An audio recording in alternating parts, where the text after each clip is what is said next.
हरे कृष्णा। राधे राधे।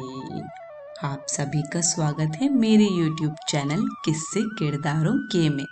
और आज की कहानी का शीर्षक है निरअभिमानी परोपकारी साधु। तो आइए इस कहानी की शुरुआत करते हैं। बहुत पहले की बात है। हमारे देश में एक महान परोपकारी साधु रहते थे। वह साधु जगत को भगवान मानकर पूजा करते थे। दुखियों की सहायता करना, पथ भ्रष्टों को मार्ग बतलाना, अपकारियों का भी उपकार करना उनका दैनिक कार्य था।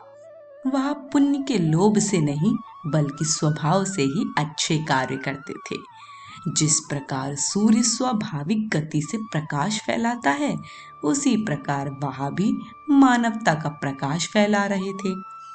स्वर्ग में रहने वाले देवता भी उन्हें दूर से ही देखकर आश्चर्यचकित थे कि इस शरीरधारी ने मृत्यु लोक में ही देवत्व कैसे प्राप्त कर लिया। वे इन महापुरुष को पुरस्कृत करना चाहते थे। देवता रूप बदलकर उनके पास आए और कहने लगे, आप कहिए क्या चाहते हैं, वरदान मांगिए, आपके स्पर्श से ही रोगी स्वस्थ हो जाएंगे। साधु अपनी सेवा का पुरस्कार प्राप्त नहीं करना चाहते थे।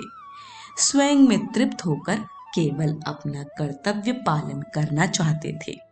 उन्होंने कहा, देवताओं, मैं दैवीय शक्ति नहीं चाहता हूँ। उसका अधिकारी तो केवल परमात्मा है। मैं अनधिकार चेष्टा नहीं करता हूँ। देवता निराश हो गए। फिर उनसे प्रार्थना करने लगे, वर मांगो, जो कुछ आप चाहते हैं। साधु ने कहा, ईश्वर ने मुझे सब कुछ दिया है, इससे अधिक किसी प्रकार की आवश्यकता नहीं है। देवताओं ने फिर कहा, हम तो वरदान देने के लिए आपके पास आए हैं, अपनी इच्छा से वरदान देकर ही जाएंगे। साधु थोड़ी देर चुप रहे और कहने लगे, हे देवताओं, मैंने तो निष्काम भाव से सेवा व्रत ग्रहण किया है। कार्य करने पर मैं फल की इच्छा नहीं करता हूँ। मैं उपकार कर रहा हूँ, इस प्रकार की भावना मुझे छू भी नहीं सकती।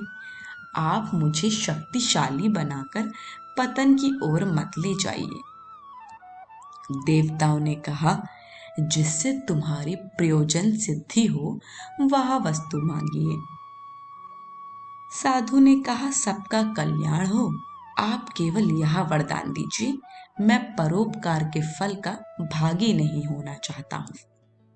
देवताओं ने कहा, ऐसा ही हो, जहाँ तुम्हारे शरीर की छाया भी पड़ेगी वहाँ जीवन का संचार होगा। तुम्हें उस छाया का प्रभाव भी मालूम न होगा।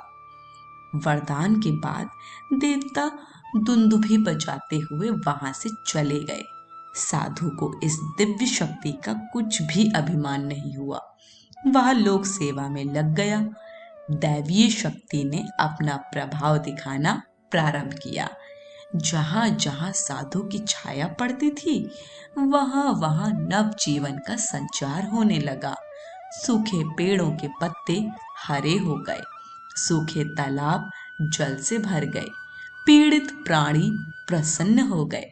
साधु नहीं जान पाता है कि यह किसके प्रभाव से हो रहा है, इसलिए उसके मन में अहंकार की भावना भी प्रकट न हो रही थी।